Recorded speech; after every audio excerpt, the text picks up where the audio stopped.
नमस्कार दोस्तों, आप देख रहे हैं चिड़ावा शिवनगरी। दोस्तों, पिलानी का जो मामला है कल्पवृक्ष हॉस्पिटल से जुड़ा हुआ है, जिसके ऊपर कल एफआईआर दर्ज हो चुकी है। मामला दर्ज हो चुका है पिलानी पुलिस थाने में। दोस्तों, हम लोग ये चाहते हैं कि जो सच्चाई है वो आपके सामने आए और जो भी दोषी है उसे सजा मिले। इसके अंदर भले ही चाहे डॉक्टर दोषी हो या फिर परिवार वाले जो है जो केस दायर कर रखे हैं वो दोषी हो या अन्य कोई भी दोषी है, उसे सजा मिलनी चाहिए। ऐसे ही परिवार वालों से जब बातचीत हुई तो उन्होंने बताया कि एम्बुलेंस जो पिलानी से झुंझुनू से मंगवाई थी हमने और पिलानी से पेशेंट को लिया था, उन्होंने हमसे 18,500 रुपए लिए हैं हिसार के।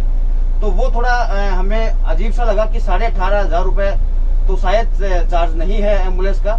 तो हमने एम्बुलेंस के जो चालक है, जो संचालक है, उनसे बातचीत की तो सामने आया कि उन्होंने 12,000 रुपए कुछ लिए है। चलो पूरी जानकारी लेते हैं, एम्बुलेंस के संचालक है उन्हीं से। सर, चिड़ावा शिवनगरी में आपका हार्दिक स्वागत है। Thank you sir. सर, आपका नाम क्या है? मेरा नाम जगमेश डारा है। जगमेश जी, ये बताइए कि आपको एम्बुलेंस के लिए कहाँ से फोन आया था और कितने तारीख को आया था? सर, हमें तकरीबन 4 तारीख को दोपहर 2 बजे समथिंग कॉल आया था। सर, थोड़ा सा जोर से बोले ताकि आवाज क्लियर आए।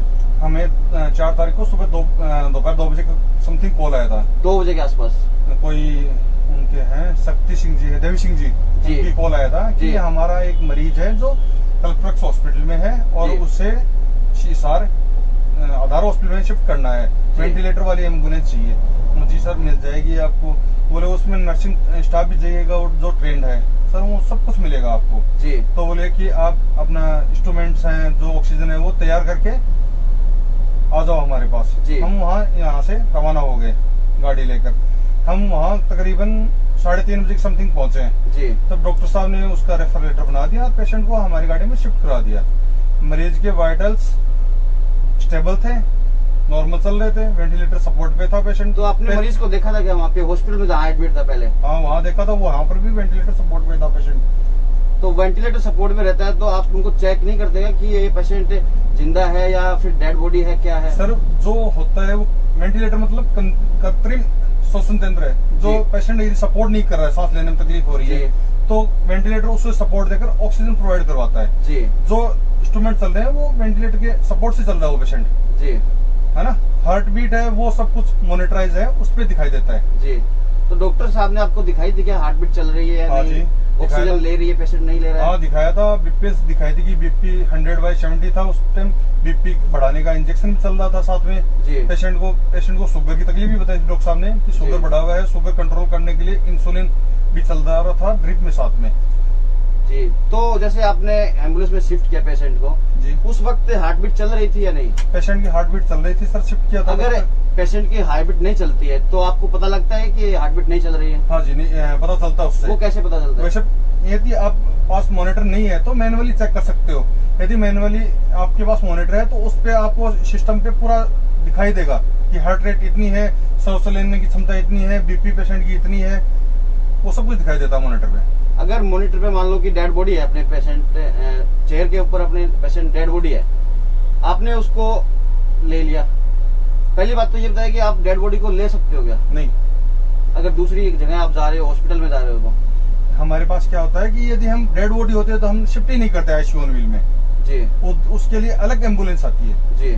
दूसरी बात, आईसीयू ऑन व्हील में पेशेंट में डेड बॉडी हम शिफ्ट नहीं करते। दूसरी बात, रास्ते में यदि पेशेंट एक्सपायर हो जाता है जी तो हम हमारी कोशिश पूरी करते हैं तो पेशेंट रिवर्ट हो जाए। मालूम चल जाता है क्या कि पेशेंट डेड हुआ है रास्ते में? हाँ, रिवर्ट हो जाता है। बीपी सब कुछ स्क्रीन पे सब कुछ क्लियर हो जाता है, कुछ भी नहीं रहता उसके उस टाइम। मॉनिटर अपनी बीप देता है, वेंटिलेटर अपनी बीप देता है, उससे पता चलता है कि वेंटिलेटर सपोर्ट नहीं होगा तो वो अपना अलार्म बजाएगा।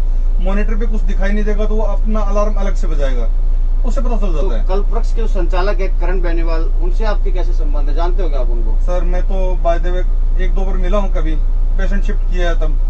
नहीं, वैसे तो हमारी कोई जानकारी नहीं है, पर्सनली कभी मिला नहीं उनसे। कभी वहाँ से कोई कॉल आती है आपके पास कि भाई पेशेंट है या कुछ है? कभी कभार 6 महीने में कोई 1 बार आती है। मतलब आपके ज्यादा कुछ पर्सनली संबंध नहीं है? नहीं सर।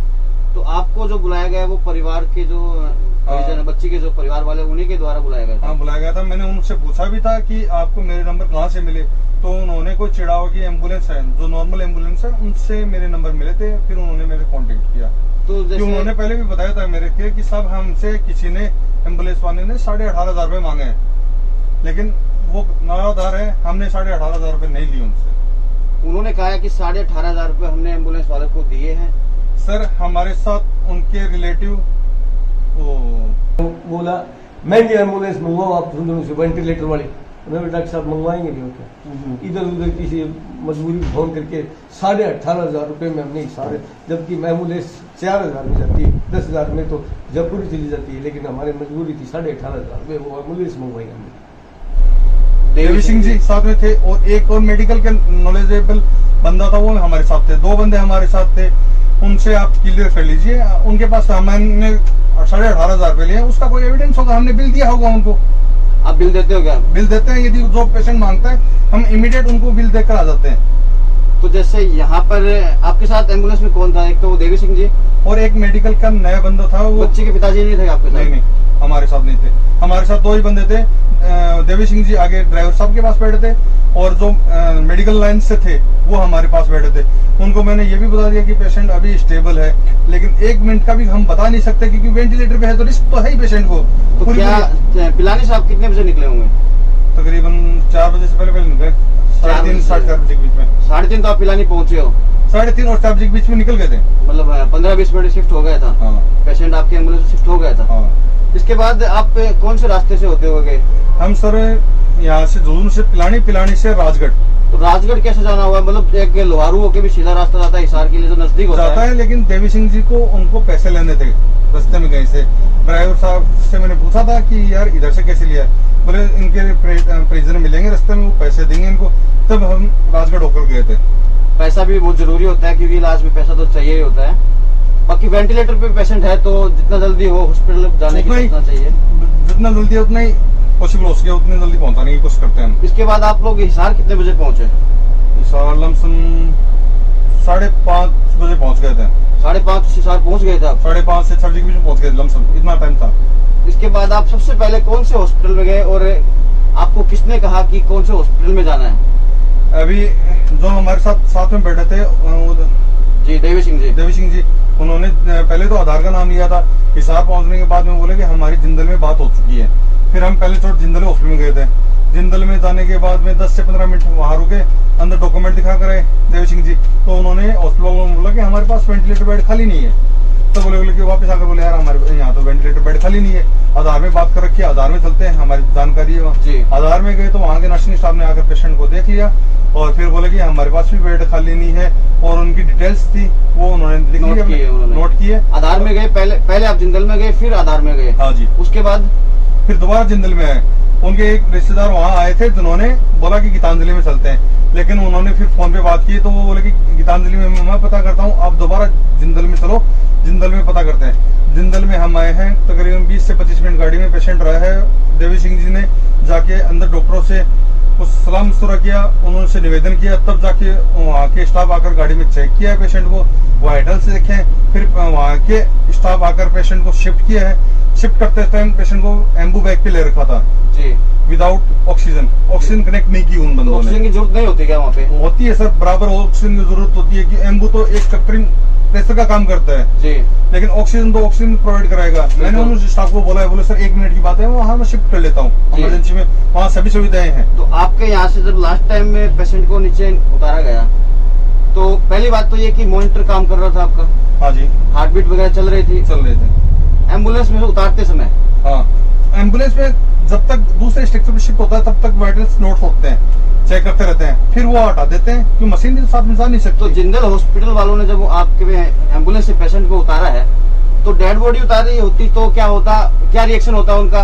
और अगर हार्ट बीट सही चल रही है तो क्या रिएक्शन? डेड बॉडी होती है ना पेशेंट को, तो वो बाय द वे हॉस्पिटल वाले उतारते ही नहीं है उस चीज को, क्योंकि वो ये देखते हैं कि अपने को कई चीजें करनी पड़ेंगी फॉर्मेलिटीज जी। यदि पेशेंट में कुछ हरकत हो, पेशेंट के वाइटल्स आ रहे हो, तभी वो पेशेंट को उतारते हैं हॉस्पिटल वाले, कि उनको लगता है कि हाँ ये हमारे लेवल का है, हमारे देख लेंगे अंडर में आएगा तो हाँ, तब उतारते हैं पेशेंट को जी। उसके बाद उन्होंने पेशेंट को उतार लिया नीचे जी, फिर वो इमरजेंसी रूम में ले गए? हाँ, इमरजेंसी में ले गए। उसके बाद क्या हुआ? उसके बाद में 10 से 15 मिनट के बाद में उन पेशेंट के पास थे, हमें दूर खड़ा कर रखा था, वो अपनी ट्राई कर रहे थे। 15 से 20 मिनट बाद में उन्होंने कहा कि पेशेंट तो नहीं रहा, मतलब वहीं पे कह दिया कि पेशेंट नहीं रहा। हाँ। फिर उसके बाद वो अपनी फॉर्मेलिटी पूरी की और हमने हमारा किराया लिया और वापस आ गए। तो आपने अपना किराया लिया वहीं पे, आपको मालूम चला कि पेशेंट डेथ हो चुकी हाँ, है? पेशेंट के अटेंडर को ही बताया था उन्होंने, हम अटेंडर के पास ही खड़े थे जी। तब उन्होंने पोस्टमार्टम का जिक्र भी किया, किसने किया पोस्टमार्टम का जिक्र? रिलेटिव ने, लेकिन हॉस्पिटल वालों ने कैसा भी रिस्पॉन्स नहीं दिया। जी। तो by the way patient shift करते हैं, यदि वेंटिलेटर पे पेशेंट होता है तो पोर्टेबल वेंटिलेटर आता है, जैसे ये पोर्टेबल वेंटिलेटर वैसे आता है।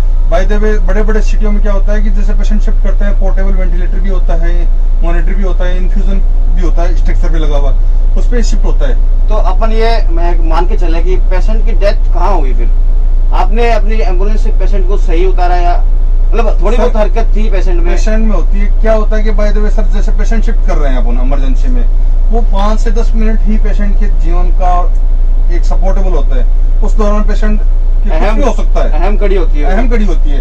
क्योंकि वही बात है कि जैसे आईसीयू में पेशेंट था, वहां से गाड़ी में शिफ्ट किया, तो आईसीयू में जो सिस्टम है वो इस गाड़ी में लगा हुआ है। ठीक है। अब 20 रास्ते में वो सिस्टम तो लेकर आ नहीं सकते, बिल्कुल, है ना। तो क्या होता है कि वो उतारने का चढ़ाने का होता है गाड़ी में पेशेंट, वो समय बहुत जरूरी होता है, इम्पोर्टेंट समय होता है। तो इसके बाद जब डेथ हुई तो आपको किराया दिया गया वहाँ पे, कितना किराया दिया? हमें तकरीबन 8,500 रुपए तो वहाँ दिए गए जी, और 3,500 रुपए पेट्रोल पंप के लिए, डीजल के लिए 12,000 रुपए हो गए। उन्होंने बताया 18,500 रुपए। चलो कोई नहीं, हो जाती है मिसअंडरस्टैंडिंग। इसके बाद अपन बात करें कि आप वहाँ से पैसे लेके, किराया लेके आप निकल गए वहाँ से। हाँ जी। तो आपकी जिम्मेदारी नहीं बनती कि डेड बॉडी है उसको लेके जाने की घर पे? सर वो रात को डेड बॉडी बोले कि हम लेकर नहीं जाएंगे, रास्ते में परिवार वाले बोले कि हम बॉडी नहीं लेके जाएंगे, क्योंकि यंग लड़की थी, अब वो सिचुएशन है। दूसरी बात, हमें हमारे को दूसरा पेशेंट उठाना होता है, और आईसीयू ऑन व्हील के अंदर हम डेड बॉडी नहीं शिफ्ट कर सकते कहीं, कभी भी नहीं करते, क्योंकि वही बात है कि बॉडी के में टाइम लगता है, और हमें दूसरा पेशेंट उसी टाइम अटेंड करना था। कि हमने टाइम दे रखा था कि 2.5 घंटे या 2 घंटे में गाड़ी वापस पहुंच जाएगी, आपका पेशेंट तैयार रखो, तभी होता है। तो मतलब आपके अनुसार शायद हो सकता है कि पेशेंट को जब उतारा गया है उस बीच रास्ते में डेथ हुई हो। हाँ, यहाँ जो पूरे रास्ते के अंदर जो मेडिकल का बंदा बैठा था, उसको मैंने पूरी चीज क्लियर दिखाई है कि ये चीज ये है, ये चीज ये है, ये चीज ये है। परिवार वाले जो है उनका कहना ये है कि जो बच्ची है उसकी डेथ तो 2 या 3 दिन पहले ही हो चुकी है। सर ऐसे तो कैसे हो सकता है, हार्ट बीट चल रही है, और आप कह रहे हैं कि हमें तो पेशेंट एक्सपायर कैसे हो सकता है? आपका कहना है कि हार्ट बीट चल रही है, सिचुएशन चल रहा है, उनका कहना है कि 2 या 3 दिन पहले, सपोज करो 2 दिन पहले डेथ हो चुकी है, तो क्या बॉडी में क्या सिम्टम रहेंगे कि ये पता लगेगा हमें कि डेड बॉडी है या फिर जीवित है, क्या है? पहले तो सर्कुलेशन होता है ब्लड का, बिल्कुल, तो मूवमेंट होता रहता है बॉडी में, ब्लड का सर्कुलेशन रहेगा बॉडी के अंदर, तो उसका कलर अलग रहेगा। और दूसरी बात, बॉडी अकड़ जाती है, 2 दिन एक्सपायर हो जाती है, तो बॉडी एकदम कितने घंटे में अकड़ जाती है लगभग डेथ होने के बाद में? आइडियन सर हो जाती है 6 से 7 घंटे बाद में अकड़ने लग जाती है। डॉक्टर्स की जो है वो उनका भी यही कहना है कि 6 घंटे बाद बॉडी अकड़ जाती है, टाइट हो जाती है, और नॉर्मल आदमी देख के बता सकता है कि ये डेड बॉडी है। हाँ। ये भी एक फैक्ट है। चलो बात करते हैं अपन, जैसे आपने किराया विराया भी हो गया आपका, वहां से निकल भी लिए आप, उसके बाद जैसे जिंदल वालों ने कहा है उनको कि परिवार वाले को ये कहना है कि जिंदल वाले हॉस्पिटल वाले, उन्होंने हमें ये कहा कि बॉडी आप जो पेशेंट लेके आए वो 2-3 दिन पहले ही एक्सपायर हो चुका है। सर उन्होंने रिटर्न में दिया होगा कुछ लिखकर, रिटर्न में उनके पास नहीं है, उन्होंने कहा मौखिक रूप से कहा है हमें। सर ऐसे तो मौखिक तौर पे कोई कुछ भी बोल सकता है, इसके बारे में हम क्या कर सकते हैं, बोल सकते हैं। बिल्कुल सर, आपसे तो यही निवेदन करते हैं कि आप अपना काम बखूबी निभा रहे हैं तो अच्छी बात है।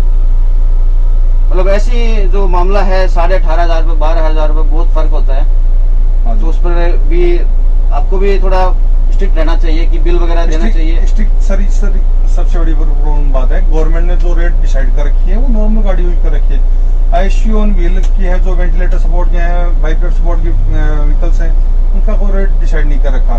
दूसरी बात ये है कि कोविड काल प्रॉपर गाड़ी को ऑक्सीजन नहीं मिल पा रही थी। बिल्कुल। अब जैसे कि हमारे पास गाड़ी है, तो इसकी ऑक्सीजन सप्लाई के लिए हमें बार बार भटकना पड़ता था। एक सिलेंडर के हमने भी 2,500-3,000 रुपए दिए हैं ब्लैक में। जी। एक परिवार वालों का ये भी आरोप है कि डॉक्टर्स ने आपको बीच रास्ते ऑन द वे काफी समय फोन किया है, बार बार फोन किए हैं, नहीं सर, ऐसा तो कुछ है नहीं। डॉक्टर साहब ने हमें कॉल जरूर किया था 2 बार। एक बार तो पेशेंट के अटेंडेंट के सामने बात की है, आप कॉल डिटेल्स देख सकते हो मेरी। एक बार तो पेशेंट शिफ्ट करने के 15 से 20 मिनट बाद में पेशेंट के वाइटल्स पूछे थे। उन्होंने बोला कि पेशेंट यदि कोई कंप्लेन होती है, दिक्कत होती है, तो आप मेरी संपर्क कर सकते हो। भाई देव कि उस टाइम डॉक्टर था नहीं हमारे पास, नर्सिंग स्टाफ थे। अब वो बोले कि कोई दिक्कत होती है तो बता देना। डॉक्टर साहब ने करीबन 15 से 20 मिनट बाद में कॉल किया कि पेशेंट सेटल है क्या, वाइटल्स क्या है। वो वाइटल्स डॉक्टर साहब को बता दिए थे कि इतना वाइटल्स चल रहा है। वाइटल्स ठीक है, डॉक्टर साहब ने बोला कि जल्दी से जल्दी इस पेशेंट को शिफ्ट करवा दो, क्योंकि इतना ही कुछ हुआ था। वो कुछ कॉल नहीं हुई डॉक्टर। वो क्या कर रहा था सर, उसको बार बार इस डॉक्टर साहब ने कॉल डिटेल लिखवाई जाए, ये बार बार उसको फोन कर, वो रोक के एम्बुलेंस को बीच बीच में बात कर रहा था डॉक्टरों से। और सर आपका बहुत बहुत धन्यवाद कि आपने इतनी फुर्ती से एम्बुलेंस लेके गए। वो एक किस्मत की बात है कि पेशेंट रहे या ना रहे, लेकिन आपने अपना काम में कोविड काल में भी अच्छा किया है, तो बहुत बहुत धन्यवाद।